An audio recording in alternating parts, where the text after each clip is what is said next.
murs en béton, etc. Mais on a aussi toute une deuxième série de mesures d'adaptation, qui sont des mesures d'adaptation qui sont de réhabilitation des écosystèmes. Alors votre réaction, Isabelle, lorsqu'on sait qu'aujourd'hui, Isabelle ou Madeleine, puisque l'Union européenne interpelle un peu l'État du Sénégal par rapport à cette volonté aujourd'hui des pays africains d'avoir l'accès direct pour juguler le problème à l'instant, puisqu'on le sait, il y a quelque part dans ce pays des zones où les populations sont très vulnérables. Ces populations demandent à quitter et qui ont besoin d'avoir des infrastructures de production ou de trouver des solutions par rapport à ce phénomène des régions côtières. L'argent est important à ce niveau. Mais l'argent, je pense que là, à ce niveau-là, il y a deux choses. Il y a ce que doit faire l'État sénégalais, qui est un préalable, je pense, à recevoir de l'argent d'autrui. C'est-à-dire qu'il faut véritablement que l'État, les collectivités locales mettent l'argent, la main à la poche et disent voilà, nous on met ça. Et à ce moment-là, on aura des possibilités, je pense, d'autres financements. Mais il faut qu'il y ait quand même un engagement qui soit marqué par l'État, mais aussi par les privés. Il faut qu'il y ait un sursaut, je pense, national sur ces questions-là, et dire voilà, ben nous on est prêts à faire ça, et on a besoin, parce qu'on est un pays qui est en voie de développement, on a besoin de l'appui des bailleurs de fonds. Et les bailleurs de fonds doivent s'intégrer dans la dynamique de l'État. Mais l'État doit d'abord savoir où il va. Alors, et ça, c'est la question du projet. Ouais, la question de ce projet, Madeleine? Non, je l'ai dit tout à l'heure. L'État sait où il va? L'État sait où il va, parce que l'érosion côtière est ressortie donc, dans le plan d'action national pour l'adaptation au changement climatique parmi les priorités. Donc ça c'est clair, ça a été validé. Et il y a tout un travail qui est en cours, que ce soit avec les partenaires qui sont des partenaires de développement, au niveau même de la sous-région également, parce qu'il y a le programme UEMOA qui travaille également sur l'érosion côtière. Donc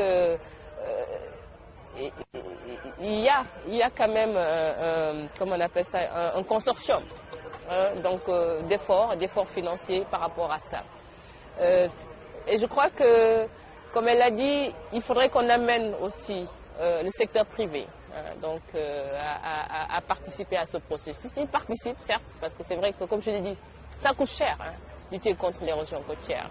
Donc il participe, c'est raison de plus pour voir un peu les solutions d'adaptation.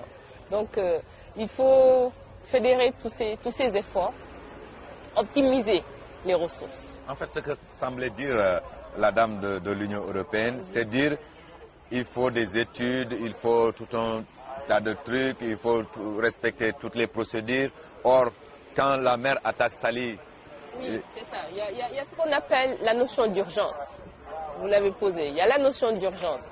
Quand la mer attaque Saly, quand la mer donc détruit, envahit des plages et détruit des piscines et des hôtels, il faut que l'État réagisse.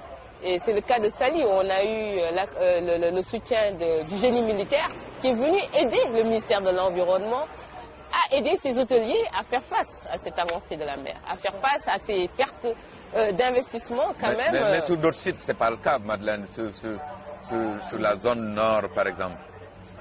Sur la zone nord, c'est vrai, comme je l'ai dit, la solution, elle est étudiée. La solution, il faut regarder d'abord le milieu, le contexte. Est-ce qu'on met une digue? Est-ce qu'on met quelque chose, un ouvrage en dur, ou est-ce qu'on déplace? Donc quand on se rend compte que mettre l'ouvrage en dur n'est pas la solution, on commence un processus. C'est un processus de conscientisation, de discussion, d'appropriation avec les populations rivales sur un schéma de déplacement. Voilà. Vous ne m'avez pas posé de question. Mais la question, elle est simple. C'est-à-dire, vous vous êtes approché de ces populations aujourd'hui qui sont devenues des victimes de ce phénomène d'érosion côtière, des populations très vulnérables. Alors, on se pose la question de savoir, est-ce qu'on a le temps aujourd'hui, l'État a-t-il le temps d'avoir à faire des études pour régler ce problème, ou l'État doit-il réagir promptement? C'est bien de faire des études, mais bon, on ne va pas réinventer la roue. On a déjà fait des études. Il y a des schémas directeurs d'aménagement, ainsi de suite. Nous, ce qu'on peut dire, c'est qu'actuellement, avec le projet du fonds d'adaptation, il y a quand même en un an des réalisations qui ont été faites. Au moins les populations commencent à voir. Là, c'est un autre système, c'est l'accès direct. C'est l'accès direct avec le centre de suivi écologique, la DEC et d'autres ONG, où tout de suite nous avons pu réaliser 3 km de digues, faire un quai de pêche, sensibiliser, former des gens. Mais si on devait attendre des études, ça veut dire on les fait pendant 2 ans, et les études, c'est qui les fait? C'est où? C'est des études faites ici au Sénégal, ou bien c'est des bureaux d'études qui viennent d'ailleurs? Harmoniser nos procédures, le principe de subsidiarité, ça existe, donc... je suis bien d'accord pour des études, mais il faut faire vite. Parce que quand ton point de mur tombe dans la mer, tu dois te lever en pleine nuit. Tu as besoin quand même que l'État réagisse tout de suite. Et il y a toutes ces questions de sécurité, toutes ces questions des populations qui sont là et qui le vivent. C'est ça le problème. Alors c'est la dernière question parce que nous sommes au terme de cette émission. L'érosion côtière, c'est un mal, c'est un phénomène, c'est un effet adverse du climat, comme vous l'avez appelé, mais... qui a ces parties anthropiques. Quelles sont les propositions que vous proposez aux Sénégalais aujourd'hui par rapport à ce phénomène? Je ne dirais pas que... Et ça, c'est le juriste qui prend la parole avant. Parce que la question littorale, si je peux parler ainsi, la question d'occupation, tous ces problèmes que nous venons d'aborder, c'est des questions transversales. On ne peut pas l'aborder seulement sous l'angle juridique. C'est vrai que le juridique est très important avec toutes les violations des règles. Et il y en a plein. Il faut que l'État puisse... Il se pose un problème de gouvernance, hein, pour employer un mot qui est très à la mode. Gouvernance littorale, c'est extrêmement important. Mais le financement aussi est un problème important. Tout à l'heure, elle vient d'en parler. Problème de gouvernance, problème de financement. Oui. Et Isabelle? Et problème d'éthique, je dirais même. Pas s'installer en zone côtière, c'est-à-dire il faut que les gens prennent leurs responsabilités, il faut que les gens arrêtent de s'installer dans le domaine public maritime et veuillent ensuite que l'État les rembourse. C'est pas possible. Je veux dire ça, il faut que ça soit clair. En tout cas pour moi c'est clair. Il faut demander aux gens de ne plus s'installer dans la zone côtière. Mais c'est à l'État de définir comment il va procéder. Ça c'est la responsabilité de l'État. L'État c'est prévoir, hein, encore une fois. Alors, Waré, pour venir donner la parole à Madeleine. Moi, je suis d'une ville côtière et il ne me viendrait pas à l'esprit de dire aux populations de chez moi, partez.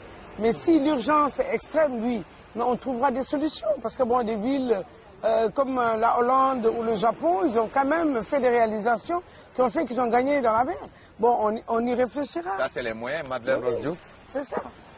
J'ai envie de dire, le Sénégal, c'est pas le Japon, le Sénégal, c'est pas les Pays-Bas. Je pense que c'est avoir une approche participative, intégrée. On discute tous ensemble sur les solutions d'adaptation. Et je suis sûre que si on va dans ce sens, on trouvera les bonnes solutions. En tout cas, merci. Ce qu'on peut retenir avec ce 3e numéro de Espace Terre, c'est que l'érosion côtière est un mal. La mer avance inexorablement. Et je pense qu'il est de la responsabilité de tous d'agir et d'agir très vite. Merci à tous d'avoir répondu à cette invitation. Je vais de ce pas rejoindre Tidjane Bari, notre reporter, qui est allé à Rufisque, Joal et Saly pour nous concocter un petit reportage sur le projet d'adaptation des zones vulnérables à l'érosion côtière.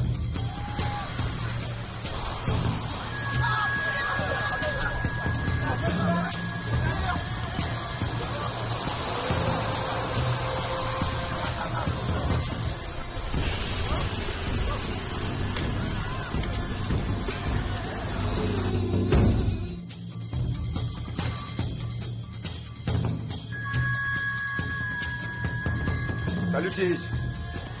Salut Fal Junior. Toujours sur la brèche. Tout à fait. Je suis en train de mettre la dernière main sur le documentaire que nous devons diffuser prochainement sur l'écotourisme dans le delta du Salou. Alors, nous venons de suivre votre reportage sur la protection côtière dans les villes de Saly, Joal et Rufisque. Mais est-ce que depuis le temps du reportage, les choses ont changé? La situation d'ensemble se présente comme suit. À Joal, la digue est déjà réalisée. À Saly, le quai de pêche est en pleine réfection. Tandis qu'à Rufisque, les travaux vont démarrer bientôt pour soulager les populations. Alors, est-ce que techniquement, on a trouvé les réponses? Les travaux ont connu quelques ratés, mais le projet dans sa mise en œuvre a prévu des études pour corriger les imperfections afin que les populations soient soulagées davantage. Quels travaux? Les travaux qu'il y a avant le projet? Les travaux qu'il y avait avant et qu'il faudra à nouveau reprendre en les rendant plus perfectibles. Est-ce que vous ne pensez pas que c'est déplacer le problème un peu avec ce phénomène d'érosion côtière? Quand on réalise des constructions nouvelles, le problème c'est que le phénomène se déplace ailleurs. Qu'est-ce qu'il faut justement aujourd'hui pour régler ce problème d'érosion côtière qui est une menace véritable pour les populations et les économies locales? Il faudrait que le littoral soit davantage protégé et que les populations arrêtent de s'installer dans le domaine maritime, qui est un domaine protégé par l'État. Dakar et ses environs. Voilà. Merci Tidiane. Merci à vous, Paul Junior. Mesdames et messieurs, le débat n'est pas clos. Je pense que les autorités de ce pays apporteront une solution durable au phénomène de l'érosion côtière. Nous restons toujours sur la côte, mais pour un autre sujet.